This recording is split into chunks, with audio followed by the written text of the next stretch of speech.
శివుడు ఆజ్ఞ లేనిదే చీమైన కుట్టదని అంటారు. సో అదైతే నిజమేనండి. ఆయన ఆజ్ఞ లేనిదే ఏది జరగదు. సో ఈ పూజ నేను 1.5 year నుండి మా ఇంట్లో చేసుకోవాలనుకున్నాను. సో కొన్ని కారణాల వల్ల అలా పోస్ట్పోన్ అవుతూనే వచ్చింది.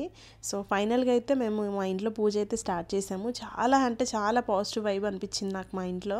సో స్వామికి అన్ని రకాల జ్యూసెస్తో, ఫ్రూట్స్తో, పాలు, పెరుగు, నెయ్యి అలాగా చాలా రకాల ఐటమ్స్తో అభిషేకం చేస్తూ దేవుడు స్మరణ చేస్తుంటే మాకైతే చాలా హ్యాపీ అనిపించింది. అంతా దేవుడు దయ అండి. ఆయన దయ లేనిదే మనం ఏమీ చేయలేము. సో నాకు పెద్ద కోరికలంటూ ఏమి లేవు. అందరూ బాగుండాలి, అందులో మేము ఉండాలి. సో మా కష్టాలన్నీ తీరిపోవాలి, అంతకు మించిన కోరికలు అయితే ఏం లేవు. సో ఇన్ని రోజులు మేము అనుకున్న మొక్కులన్నీ ఇప్పుడు ఇలాగ అనుకోకుండా తీర్చుకోవడం అనేది నాకు చాలా హ్యాపీ అనిపించింది.